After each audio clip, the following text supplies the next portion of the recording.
Well, thank you one and all for joining me again.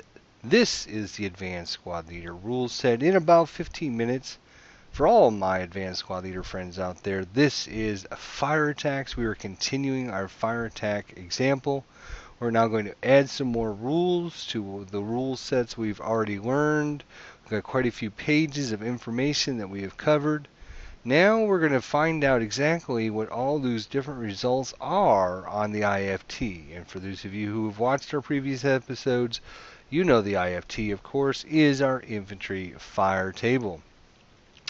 Last time we had shown you some examples of some different results that we had rolled, and we kind of glossed over some of the different results that can happen. But now we're going to actually learn what those are. We got PTCs, we got NMCs, we got 1s and 2s and Ks, slashes, we got numbers and KIAs. What does all that represent? And you can see that these are the different kind of results. And even if you get up to the 36 plus firepower column, you're only going to end up having a 7 KIA. So let's find out what these KIA, K/numbers, numbers, MCs, and PTCs and everything.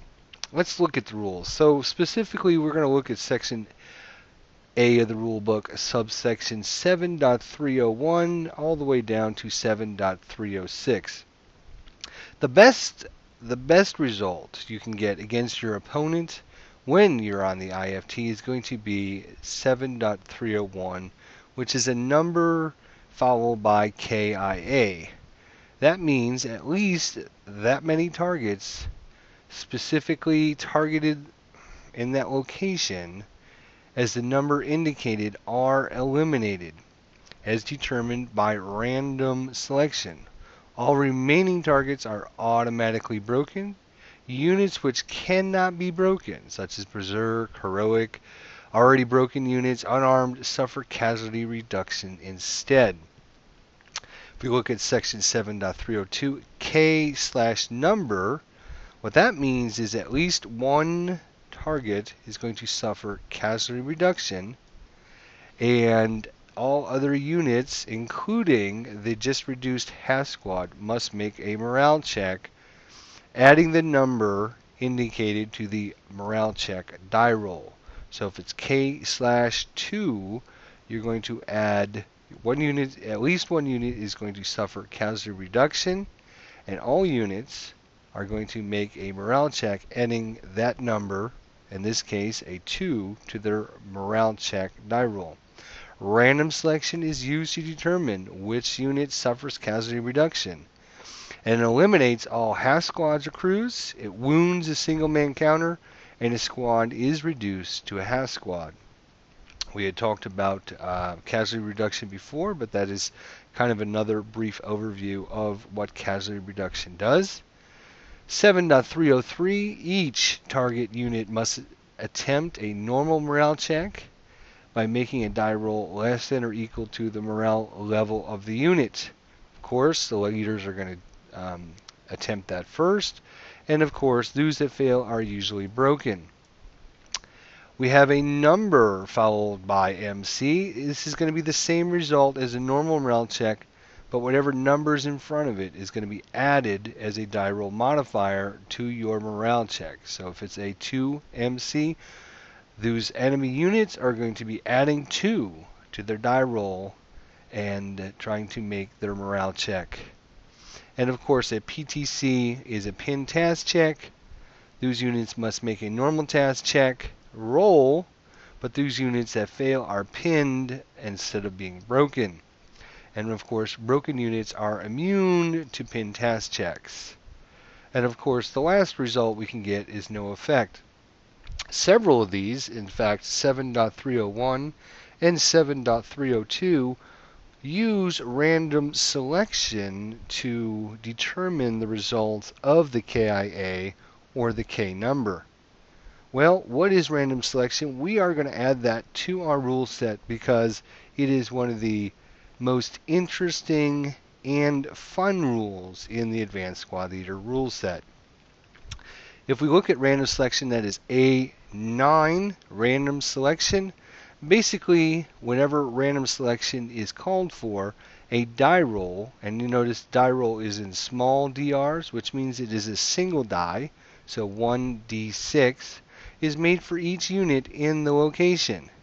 The highest die roll is going to affect that, the unit with the highest die roll is going to be affected by the event. And then the most interesting part of this whole rule, and I will underline it, which is basically comes down to what people call the Yahtzee rule. If there's a tie for the highest die roll, all of the applicable units which rolled that number are affected equally.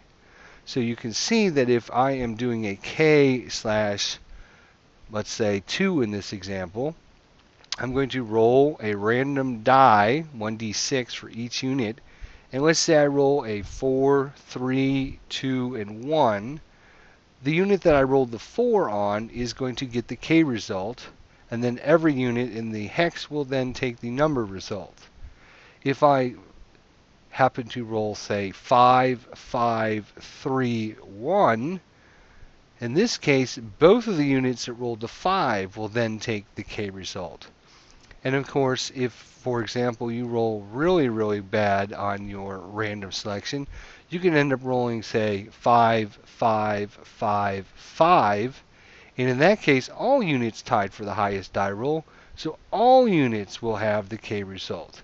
So this can take a situation that is dire, and with one simple or lucky die roll, and you end up getting a K result on the infantry to fire table, your opponent then proceeds to roll 6, 6, 6, 6 on all of the units that are making his random selection. Then all of a sudden, all of these units are affected by that and can totally turn this scenario around for you. Let's look at some examples, and we're going to try out some of these rules and see if we learned what we're talking about here. Again, the KIA result is going to eliminate a unit, and of course we're going to use random selection for that as well. All units are automatically broken with any KIA result as well, so you can see a KIA result is the best you could possibly get. You're going to immediately remove eliminated units, and of course all other units are going to be broken. But since we are using random selection, of course, you could get lucky, and your opponent can roll those Yahtzee rolls and roll a 4, 4, 4, 4, in which all the units are KIA'd, and that can totally swing the scenario back in your favor. Let's look at some examples here, and let's see if the Vassal dice roll will help me out here a little bit. We're going to assume we're still in the American prep fire phase here, and we got this unit here in D6. It's going to go ahead and fire at this unit in F4. You can see we have a leader, we've got a couple half squads, and we got a broken full squad already. At this point, what we're going to do is we're going to do our attack. It's within normal range. It's only 3 spaces away, which is well within his normal range. He has a firepower of 6. If we look at our IFT table, we can see obviously it's going to be on the 6th table, and we're going to roll. Now what I'm going to do is just assume that I roll a 1 and a 1 on the 2 dice. So I roll 1, 1, and I would get a result. Now can you tell me what that result is going to be just by looking at the IFT table and possibly remembering what we talked about last episode? For those of you who said it's a 1 KIA, you didn't pay attention last episode. Remember, whenever I roll a 1 followed by 1, I roll the same number on both dice. I have cowered myself, and I'm going to lose 1 column value, and thus I am a green or a conscript. At that point, I'm going to lose 2 columns. So I'm still rolling, I'm still on the 2 row. Unfortunately, I have moved from 1 KIA to a K/2. So this means 1 unit at least is going to be casualty reduced, and then all units are going to be taking a morale check, and they're going to add 2 to their morale check rolls. So let's go ahead and assume that that happened, and we're going to now roll these dice and see if the Vassal will help me out in explaining how random selection happens. So whenever you roll the dice, it's just normal that you're going to roll 1 die for each unit, and you're just going to count from the top unit downwards. So the first unit, we're going to roll a die, and you roll the 1, which is the leader. The second unit is going to be a 248 half squad, and we roll a 5 for that. And we also have another half squad, a 248, and we roll a die for that one. Oops, I missed it. Let's try that again. He rolls a 5. Uh-oh, bad news for the German player already. He's already got 2 units with the highest die roll. And of course, we have one more unit there, the broken full squad. And we roll a die for that one. And it rolls a 5. So thank you, Vassal. You've done a wonderful job in explaining exactly what I needed to show everyone. We have done the old Yahtzee rule here. We rolled a 1 for the leader, and we rolled a 5, another 5, and another 5 for the 3 units below it. As we go back to our rule here, 8.9, the most important thing to remember is the highest die roll is the one affected by the event, and if there is a tie for the highest die roll, all of the applicable units which roll that number are affected equally. Now remember, when we're talking about a K, we're talking about casualty reduction. Casualty reduction, if we go back to our example here, casualty reducing a half squad will remove it. Again, casualty reducing a half squad will remove it. And lastly, casualty reducing a full squad is going to make it a half squad. Now, of course, we remember that the K number has got, or the K result always has a number followed by it, and that is going to be the number you're going to add to all the units that survived with their morale checks. This DM counter should obviously not be on that. So, leader first, he is, remember we had a K2 result in this case. He has a morale of 9, so we're now going to try his morale check. He rolled a 3-1, which is a total of 4. Remember, we're adding 2 to the dice roll because of our K/2 result. So 4 plus 2 is 6. 6 is less than or equal to his morale of 9. So the leader did not suffer a casualty reduction result there, and it did not break because it did not roll less than or equal to its morale. Now we have this unit to worry about here, and it has a morale of 7 on the back of his counter, so that is the morale he's going to be using. Of course, we do get the -1 for the leader to the dice roll, but of course we've got to add 2 to our result because it was a K/2. So let's see how the unit does.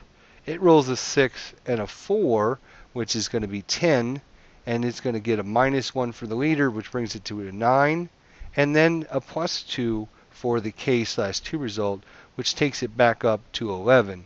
So this unit is okay, sorry about that. This unit has failed his morale check. He's already broken. A broken unit that fails his morale check is casualty reduced. We know that this is a half squad. We can tell that by the 2 silhouettes on the back. If you're not sure of this, you should check out our ELR example in one of our previous episodes. I think we had talked about the back of units during that episode when we were talking about broken units, possibly our ELL episode. Anyways, we had covered that before, so that's in our repertoire. That's a rule we should know. A broken unit that is fails a morale check is casualty reduced. That's a half squad. So a half squad that's casualty reduced is removed. And you can see that this American player is very happy by having that attack. He rolled really nice and got a K result. And even though he cowered, a K2 result, and you can see what had happened. He's killed off 2 half squads and a full squad. This was a full squad at one point, and because of the Yahtzee roll on the random selection, casualty reduced all of them, and then of course this unit here ended up being casualty reduced again because he failed his morale check when he was already broken. So that whole left flank of the German unit of the German player has been decimated by having that one attack. Let's do one more quick example. I know we're running out of time again, which we normally do when I'm running these episodes. For some reason, I never have enough time to talk about what I need to. In this case, we're going to have these units in K7. We're going to attack this unit in M4, and let's see what kind of result we can get. We have two 5-4-6s. 1, 2, 3, 4. They are 4 spaces away, so they're both within normal range. Again, we're going to assume, just like last episode, and again with this attack that we had over here, everything is just clear terrain at this point. We're not going to worry about terrain die roll modifiers or anything like that at this point. We're just focusing in on random selection and how the results are, what the different results are on the IFT during this episode. If these episodes were a little bit longer, then maybe I could include a little bit more information in them, but it just seems like 15 minutes goes by so quickly. Anyways, we have 10 firepower attack because they're both in normal range. We're going to assume there's no terrain modifiers again, so we're on the 10 table, or the 10 column. Oops, come on. There is no 10 column, so we're going to go down to the 8 column. We're going to roll 2d6. We're not going to apply any terrain modifiers. Let's see what we can get out of this. Oh my gosh, he rolls a 1 and a 1. Well, what happens? Let's look at our table again. This Vassal has been wonderful for me the last couple episodes by rolling dice. It's really gotten me to show a lot of the good rules. Now remember, from just a few minutes ago, we rolled a 1-1, which is going to be the 2 row, and we're on the 8 column, and we would get a 1 KIA. But remember, he has rolled doubles again, so he's going to cower, and he's going to go down to the lower column. The next lower column is the 6th column. Fortunately for the American player, that is a 1 KIA. Well, if we look back at a rule really quickly, a KIA result means at least one target is going to be eliminated by random selection. Unfortunately, for the German player, he only has one unit in that location, so that unit is automatically eliminated. If there was more than one unit in that location, of course, we would roll random selection, and if we got a 4 and a 1, the unit that rolled the 4, because it was the highest result, would be eliminated. If we rolled a 4 and a 4, then both units would be eliminated. That brings up my last and final point I want to bring in when we're talking some strategy here in what we're doing while we're positioning our units on the battle board.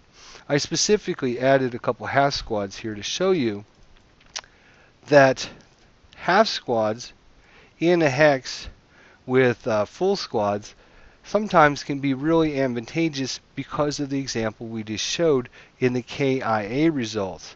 A KIA result, remember, will eliminate an enemy unit, at least one enemy unit, and then of course you're going to use random selection to determine what unit is KIA'd or removed. If I was to not have these half squads in that location and I had a KIA result, I'm going to lose either a full squad or I'm going to lose one of my really, really good leaders. I don't want to have that situation come up. I can kind of protect them by having some half squads in this location. Now when I have a KIA result, I have a 50-50 chance of eliminating just a half squad as opposed to losing a full squad and the leader. So that's something to keep in mind when you're thinking about positioning your different units on the battle board, or maybe even deploying some of your units. We haven't talked about deploying, but some nationalities are able to deploy their units before a scenario and during a scenario where they can take a full squad and basically split it up into two half squads. Well, sometimes those half squads can be quite advantageous in your locations with your really good units and your good leaders, because it gives you that much more chance of having those units accept those KIA results or even the K results, and keep you from losing your full squads and your really good leaders. So think about that when you're trying to position your different units on the map and when you're moving them around the board. Sometimes those half squads in those locations can help keep your other guys alive. So hopefully this has showed you exactly what happens when you're on the IFT table. Your different results are going to be your KIA, which is just killing your different, eliminating your different enemy units. Your K/results, your K is casualty reducing. Again, the biggest difference between these is a full squad is going to be reduced to a half squad, and a half squad is going to be removed. A KIA result will just kill those full squads right off the bat. So again, strategy-wise, keeping those half squads in there, sometimes with your really good leaders and sometimes with your really good squads, can help prevent these KIA results from wiping out those full squads with one lucky attack. So hopefully this has helped. We did cover the rule on random selection as well, and hopefully that'll add some new fun things that we can talk about when we start dealing with different attacks throughout the rest of this series. So thanks a lot for watching, and we'll see you in the next episode when we continue talking about fire attacks.